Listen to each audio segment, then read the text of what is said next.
Kwenye Kurunzi ya leo, tunamulika juhudi na mafanikio ya waziri wa kilimo katika kaunti ya Garissa, Milgo Dubat Keynan, ambaye kwa kipindi kifupi ameleta mabadiliko chanya katika sekta ya kilimo.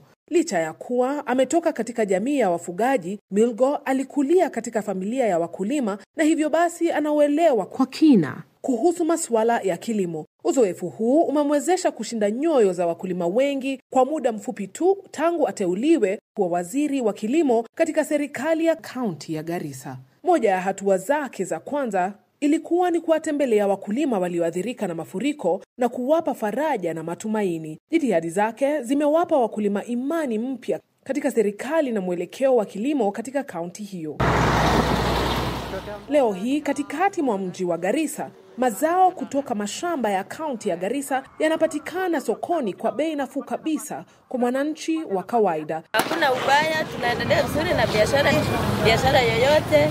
Tuko hapa tunaendelea na kazi vizuri, hakuna shida. Hili ni swala tosha ya mageuzi yanayoendelea chini ya uongozi wake. Milgo anaamini kuwa ardhi ya Garissa ina uwezo mkubwa wa kulisha taifa zima endapo itatumiwa kwa ufanisi. Anaongeza kuwa ndoto hii ya kuifanya Garissa kuwa kitovu cha kilimo itawezekana iwapo uongozi safi na mipango thabiti itaendelezwa.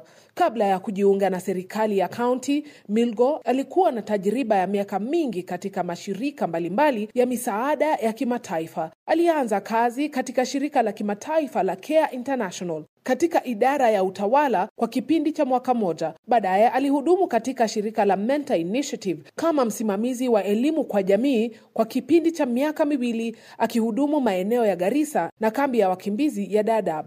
Aliendelea na kazi katika shirika la Save the Children kama afisa wa mtoto kwa miaka 2, kisha akaajiriwa na shirika la Lutheran World Federation kama afisa wa jamii kambini kwa muda wa miaka 7. Baadaye alijiunga na shirika la Umoja wa Mataifa la kuhudumia wakimbizi UNHCR kama afisa wa ulinzi unaotegemea jamii kwa kipindi cha miaka 2 kati ya mwaka 2016 hadi 2018, akihudumu katika eneo la Dadaab.